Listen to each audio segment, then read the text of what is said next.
मेरा नाम शिवानी है और मैं भगत सिंह जन अधिकार यात्रा से जुड़ी हुई हूँ। ये यात्रा 12 मार्च से 14 अप्रैल देश के अलग अलग राज्यों में निकाली जा रही है। इस यात्रा में भारत की क्रांतिकारी मजदूर पार्टी RWPI, बिगुल मजदूर दस्ता, नौजवान भारत सभा, दिशा छात्र संगठन, Delhi state anganwadi workers and helpers union जैसे तमाम संगठन शामिल हैं। ये यात्रा दिल्ली, पंजाब, हरियाणा, उत्तर प्रदेश, उत्तराखंड, बिहार, राजस्थान, महाराष्ट्र, आंध्र प्रदेश और इसके अलावा देश के अन्य राज्यों से भी होते हुए निकलेगी। इस यात्रा को निकालने का मकसद ये है कि आज हम देख रहे हैं कि तमाम जो जनता के असली मुद्दे हैं, चाहे वो बेरोजगारी का मसला हो, चाहे वो भ्रष्टाचार का मसला हो, महंगाई का मसला हो, सांप्रदायिक उन्माद फैलाने का मसला हो, कहीं ना कहीं इसको छिपाकर नकली मुद्दों पर जनता को आपस में ही बांटने का काम हो रहा है। आज हम ये भी देख रहे हैं कि किस तरीके से पूरी मंदिर मस्जिद की पॉलिटिक्स करके, हिंदू मुसलमान की पूरी पॉलिटिक्स करके लोगों को आपस में ही जिस तरीके का काम उपनिवेशवादी ताकतें यानी कि ब्रिटिशर्स करते थे, वैसा ही काम आज हम देख रहे हैं कि हमारे देश के हुक्मरान और खास तौर पे 2014 से जो देश में केंद्र में काबिज ताकत है भारतीय जनता पार्टी, एक जो फांसीवादी सरकार है, वो लगातार किस तरीके से नकली मुद्दों को असली मुद्दा लोगों का बताकर उनको आपस में बांटने का काम कर रही है। लेकिन हम ये भी देख रहे हैं कि पिछले 9 सालों के अंतराल में 2014 से अगर अब तक की बात करें तो बेरोजगारी बेतहाशा तरीके से बढ़ी है। इस सरकार का दावा था कि 2 करोड़ नए रोजगारों का सृजन होगा, लेकिन अगर आप कोविड और लॉकडाउन के बाद के तमाम आंकड़ों पर नजर दौड़ाएं तो रोजगार बढ़ने की बजाय कई गुना घटा। ना सिर्फ ये, बल्कि जितने भी नए जॉब्स क्रिएट हो रहे हैं वो पब्लिक सेक्टर में, वो गवर्नमेंट जॉब्स नहीं है, वो प्राइवेट सेक्टर में, इनफॉर्मल सेक्टर में कच्चे काम है। अप्रेंटिस पे, कैजुअल, कॉन्ट्रैक्ट बेसिस पर लोगों को रखा जा रहा है। सरकारी महकमों में तो भर्तियों को फ्रीज कर दिया जा रहा है। हमने अभी पिछले लंबे समय में देखा, चाहे इलाहाबाद हो, गोरखपुर हो, देश के अलग अलग हिस्से हो, वहां पर भर्तियों के लिए एग्जाम्स किए जाते हैं, लेकिन उसके बाद रिजल्ट्स नहीं आते हैं। उसके बाद फर्जीवाड़े होते हैं, उसके बाद पेपर लीक होने की घटनाएं सामने आती हैं, जो कि एक बहुत बड़ा स्कैम है, क्योंकि कमाई का एक बहुत बड़ा रास्ता भी है। क्योंकि एक एक फॉर्म कभी 1000 रुपए में, कभी 15,000 रुपए में, 1500 रुपए में जो है खरीदा और मतलब बिकता है। ऐसे में हम ये भी देख रहे हैं कि चाहे वो बेरोजगारी का मसला हो या शिक्षा के निजीकरण का मसला हो। अभी मोदी सरकार ने 2020 में न्यू एजुकेशन पॉलिसी, नई शिक्षा नीति लाई है। अब बेसिकली ये क्या हो रहा है, जो कांग्रेस के समय से शिक्षा के निजीकरण की पूरी मुहिम थी, जो शिक्षा के बाजारीकरण की, कमोडिफिकेशन ऑफ एजुकेशन की जो पूरी मुहिम चल रही थी, मोदी सरकार ने उसे एक आंधी में बदल दिया है। नेप कुछ और नहीं है, नेप बेसिकली एजुकेशन को प्राइवेटाइज, एजुकेशन को कमोडिफाई, एजुकेशन को के बाजारीकरण, और ना सिर्फ बाजारीकरण बल्कि उसके भगवाकरण का भी एक हथियार है। हम जानते हैं कि नई शिक्षा नीति के आने से ही हम उसके फल और उसके परिणाम देख रहे हैं। तमाम यूनिवर्सिटीज में, जो पब्लिक यूनिवर्सिटीज है, उसमें फी हाइक हो रहा है और मोदी सरकार इसको वापस लेने के लिए तैयार नहीं हो रही है। लेकिन ये एक ऐसा मसला है जो देश की मेहनत करने वाली आबादी के जो बच्चे हैं, जो आम आबादी के बच्चे हैं, जो लोअर मिडिल क्लास तक के भी बच्चे हैं, वो आज यूनिवर्सिटी कैंपसेस तक नहीं पहुंच पा रहे हैं और उनकी पहुंच को लगातार घटाया जा रहा है। तो हम अगर एजुकेशन को देखें, हम अनएम्प्लॉयमेंट को देखें, ये बहुत बड़े मसले हैं, लेकिन ये गायब है। इन पर कोई बहस गोदी मीडिया में नहीं होती है। गोदी मीडिया में बहस होती है पाकिस्तान में अनएम्प्लॉयमेंट किस हद तक बढ़ा हुआ है।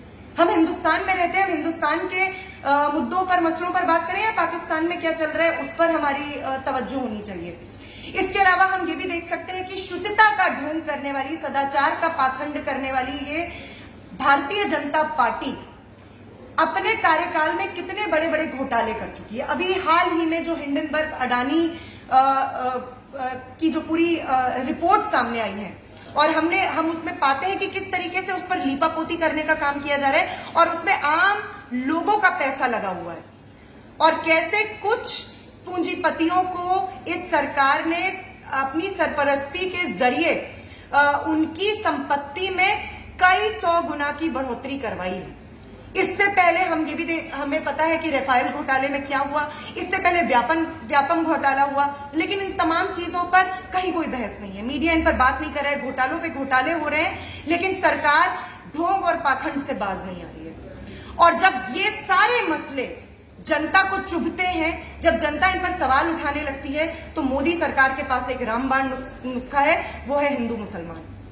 आज सांप्रदायिकता की लहर में आम गरीब आबादी के लड़के लड़कियों को, उनके बच्चों को, आम गरीब घरों के जो लोग हैं उनको बहाया जा रहा है। ये एक आंधी बह रही है जिसमें लोग जो एक इलाके में साथ में रहते थे वही एक दूसरे के दुश्मन बनने को तैयार हो रहे हैं। क्यों हो रहा है?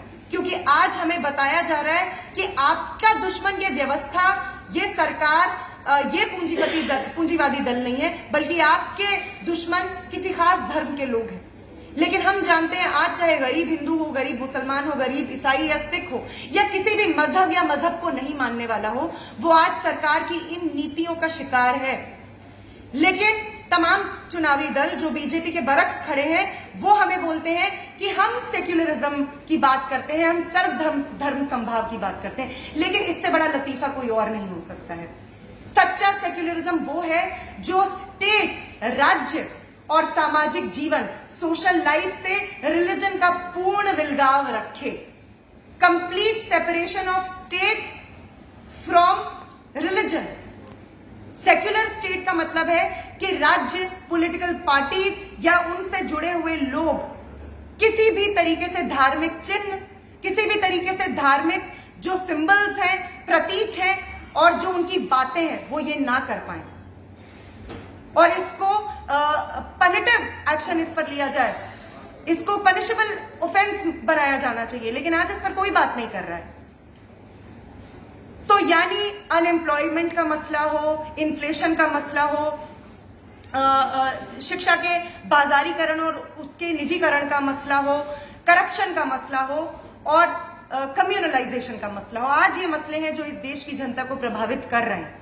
और भगत सिंह जन अधिकार यात्रा इसी मकसद से निकाली जा रही है कि जनता को जागृत करके, गोलबंद करके, संगठित करके एक ऐसा जन आंदोलन खड़ा किया जाए जिससे सरकार को, और विशेष तौर पे जो आज केंद्र में बैठी मोदी सरकार है, एक फांसीवादी सरकार जो विरोध की हर आवाज को कुचलने के लिए तीन तिगड़म भिड़ाती है, जो सारे पॉलिटिकल डिसेंट को कभी सेडिशन के मसलों में, कभी नक्सलिज्म के मसलों में फंसाने का काम करती है।